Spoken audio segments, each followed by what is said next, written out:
gabi, pag wala akong photo shoot or anything with work, dyan ako nagpapahinga, dyan ako natutulog. In other words, that's my haven. Anyway, let's go to my next room. Okay. Alam niyo ba kung kaninong kwarto ito? Ito sana ang kwarto ng anak ko.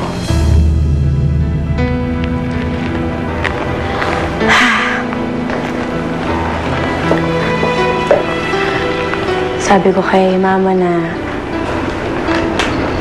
magawa natin ang kwarto yung anak ko. Sabi niya, wala naman siya dito eh. Sabi ko, what if one day bumalik siya? Gusto ko may maabutan siyang kwarto niya. Ito oh, when I go shopping, I make sure na I buy at least one toy. At pag birthday naman, Christmas, naglalapag ako ng regalo dito. Kasi kapag bumalik siya,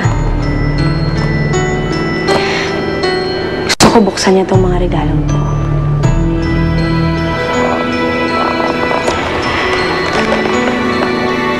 Gusto ko malaman niya na hindi ko siya nakalimutan.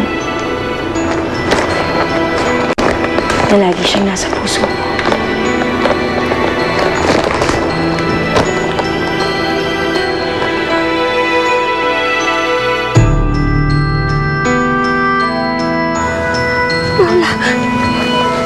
Paula, kamusta ka na? Ang tagal ko kayo hinahanap ni Tatay.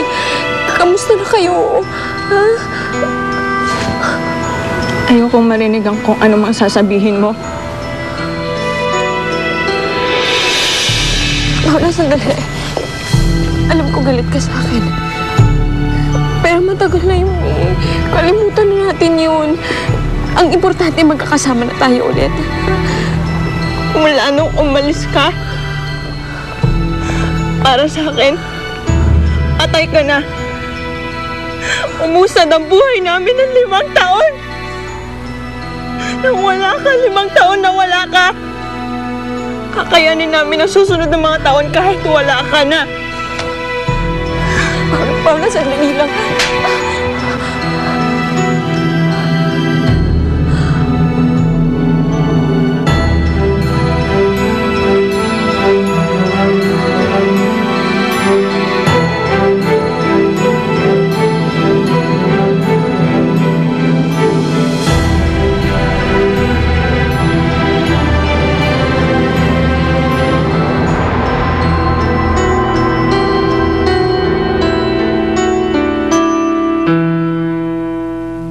Nagawa nyo dito? Kinuha kong assistant. Bakit? Gusto mo kay Bianca? Tingnan ko lang kung hindi bumulusok ang karir mo, ha? May drama na, may intriga pa. I'm just worried, Ma. What if biglang lumabas si Helen? Tay, nabanggit niya ho ba na nagkita kami? Hindi naman. Ibang-iba na itsura niya. Oo, malaki na nga ang pinagbago. Kapag lumabas ang show na ito, araw lang ang bibilangin, makikita na kayo ng bata na yun. We can create a hotline. Pwedeng may tawagan ng mga tao for information sa kinaroroonan ng anak ni Gwyneth. Ano nangyari sa anak mo? Doktor, ano nangyari? Here! Here! Don't go dito!